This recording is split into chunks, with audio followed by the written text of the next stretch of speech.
Magandang umaga, kumusta po? Narito po ulit ang update natin para sa lagay ng ating panahon.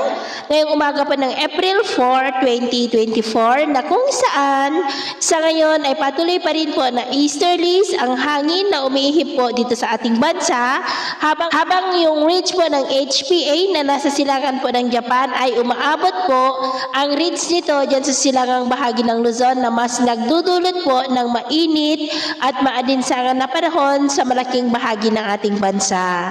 At ito naman po ay pinapakita ng forecast model natin pong ginagamit hanggang po sa susunod na 2 linggo. At sa lagay ng ating panahon, ngayong madaling araw ay maayos ang panahon sa malaking bahagi ng ating bansa pero may chance pa rin po ng mga isolated rain sa ilang bahagi ng Catanduanes, Sorsogon, Polillo Island, ilang bahagi ng Samar Provinces, Tacloban, Caraga, at ilang bahagi po ng Davao Region. At mamaya ay sisikat ang araw sa malaking bahagi po ng ating bansa, mainit at maalinsangan ang panahon.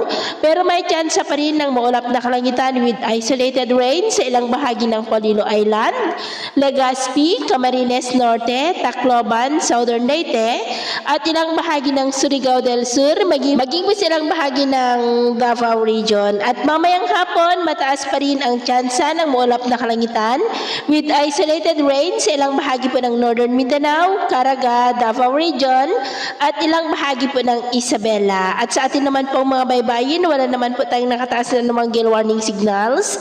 Pero iba yung pag-ingat lamang po kung papalaot tayo para mas makaiwas sa mga sakunang pangkaragatan. So, yun po ang latest update natin sa araw na ito. At ako pa muli si James na nagsasabing sa kahit na pagsubok po na darating sa ating buhay, wag na wag po tayong mawawalan ng pag-asa. Thank you and God bless!